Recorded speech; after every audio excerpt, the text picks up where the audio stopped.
Why is it so hard to speak across different viewpoints?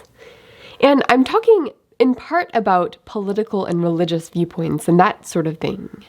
But also even broader than that, like just different viewpoints about how the world works. Like if you're in a conversation with someone about why did someone not get a job they wanted, or why did someone reject them from a date, people can have really different ways of thinking about the causal mechanisms of that and the right way to think about those causal mechanisms.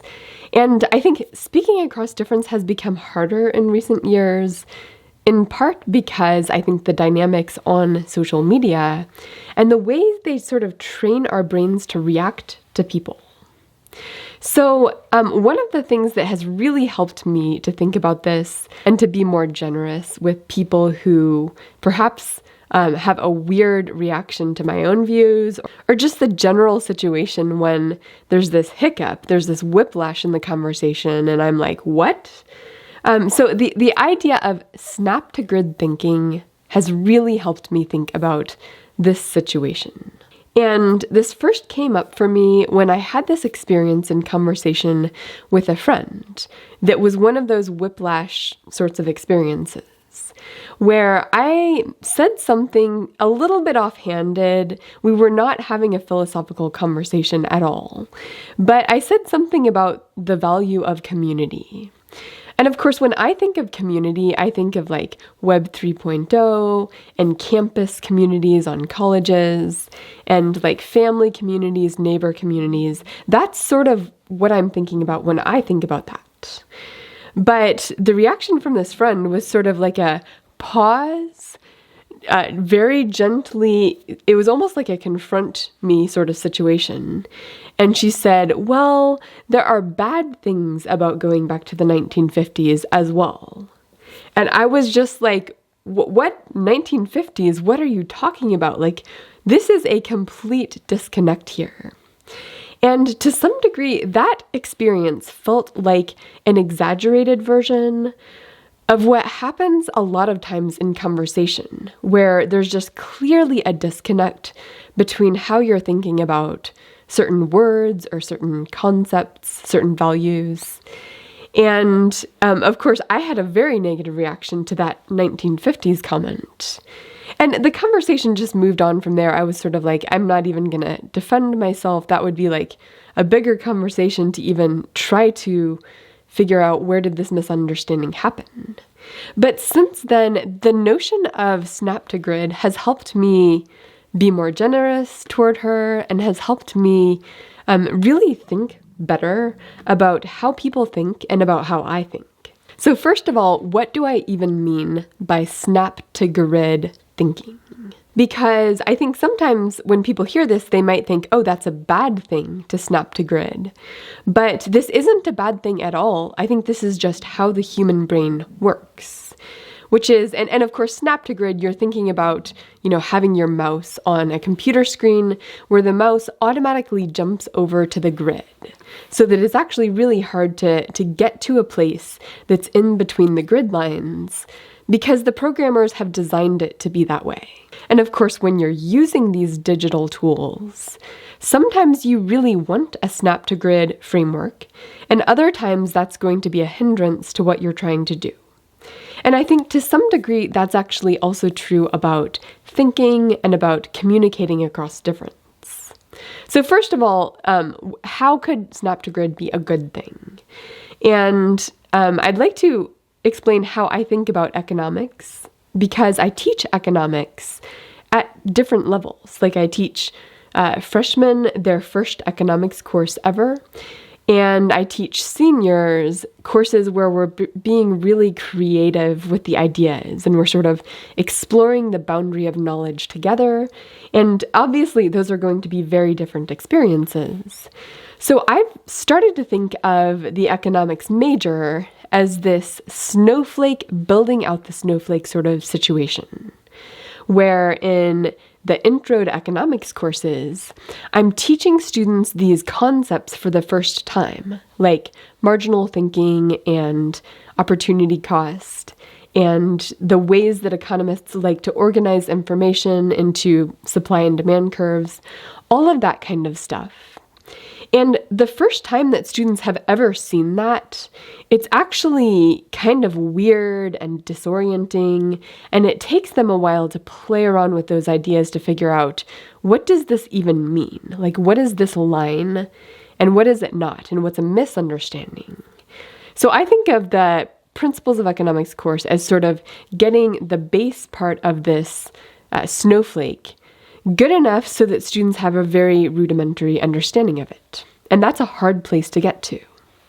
Now, as students go up into their second level courses and their third level courses, what we're really doing is we're taking those concepts and we're building out from those concepts such that students develop a really strong intuition for these key economic tools.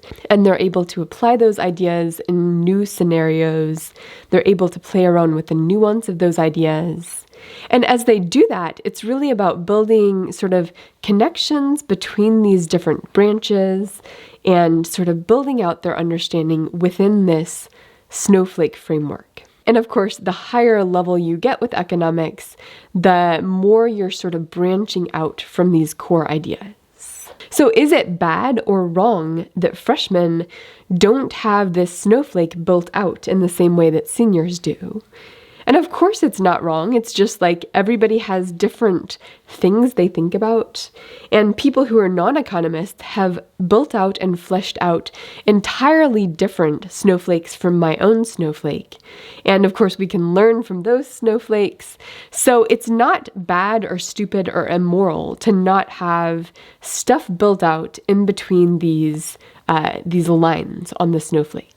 And you can use the snap to grid analogy with this sort of snowflake. Like, I'm not at all wedded to the classic, grid framework of a bunch of squares and rectangles and whatnot. As a matter of fact, this is of course just an analogy, so it doesn't work perfectly. But just to make the analogy a little bit more nuanced, one of the important things with learning is being able to connect different parts of your grid that you might not have thought connected. But when you make that connection, it basically makes this grid three-dimensional. Okay, but back to our original question.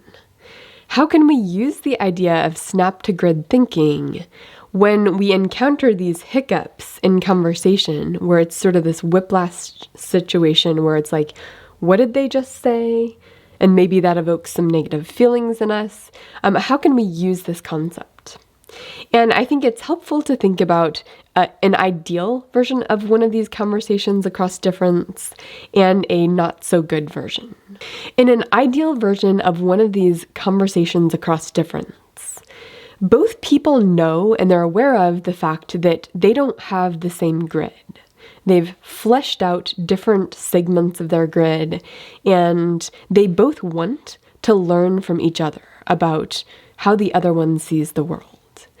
And to do that, you're still going to have snap to grid going on. Like, someone will communicate something and you'll be like, oh, is it like this? And they'll be like, no, that's not exactly it.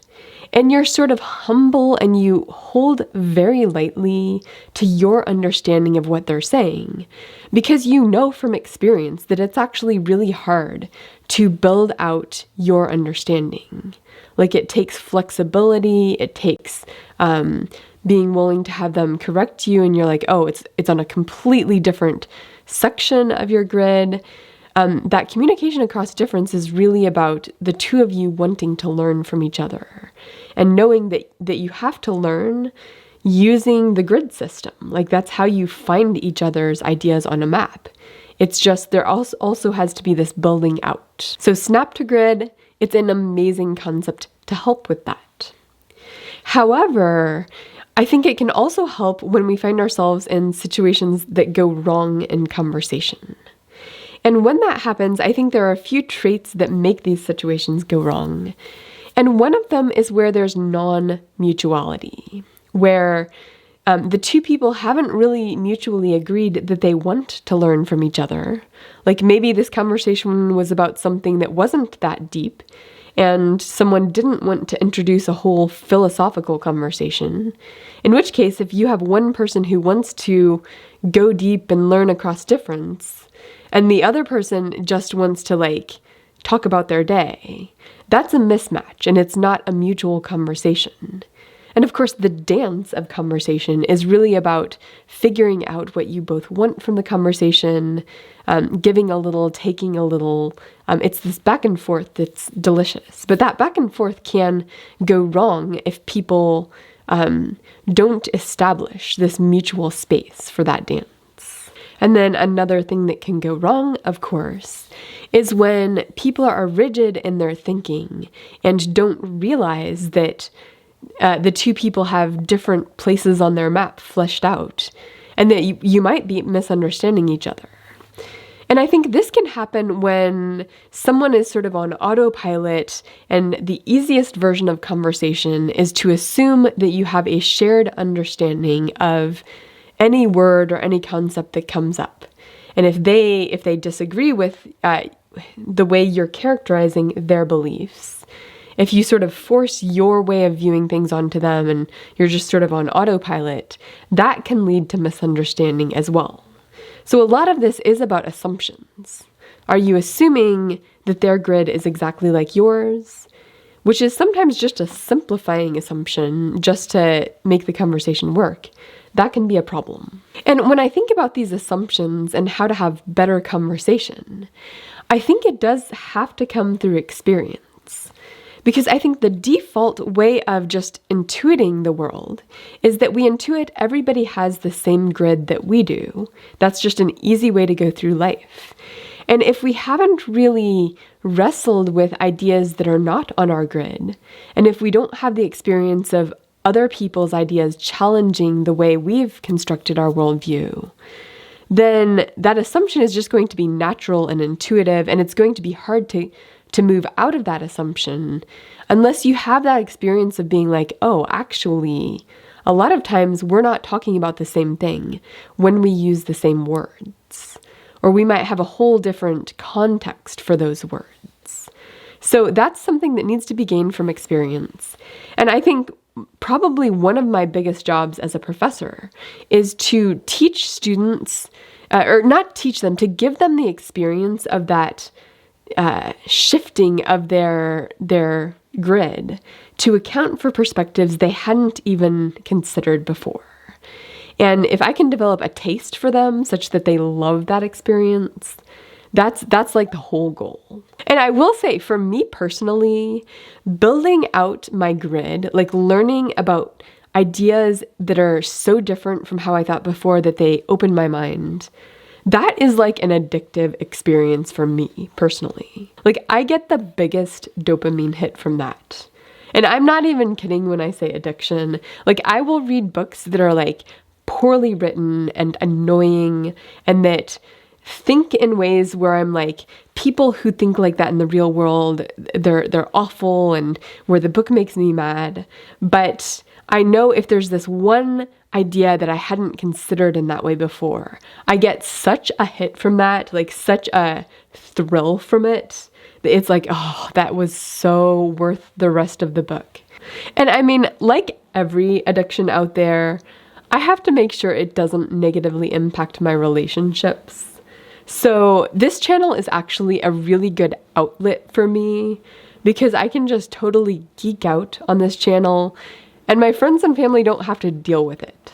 But in any case, to bring this back to the original question and idea, if we're talking about speaking across difference and how that so often goes wrong, I've noticed a pattern where there's been more and more experiences that are sort of these, whoa, we see things differently, and it's not just differently, it's also like in a little bit hostile way. That experience has become way more common in recent years. And of course, because this is one of the topics on my channel, I do relate that to what's happening in social media spaces and what's happening with the culture war, which is that I think if we look at the different grids that people flesh out online, these grids aren't just information grids. There's also like an emotional valence, where you have your grid, which is like the good people and has very positive feelings with it. And then people who have fleshed out a different part of their grid. Oftentimes there's negative feelings associated with those, people who use those words, people who talk a lot about that topic, to where when a word or phrase comes up from that part of your grid, oftentimes it evokes this like really negative reaction. And I think what happened with me and this friend I talked about over the word community, I think that word evoked a really negative reaction from her because she had placed that word on a part of the map that has a lot of people she disagrees with and a lot of negative feelings associated with it. And of course, when she accused me of trying to go back to the 1950s, I had a really negative reaction to that because I have associations with people who who misunderstand me in that particular way. So it was this like negative gut reaction based on the emotions that are placed on top of the words we place in different places on our grids.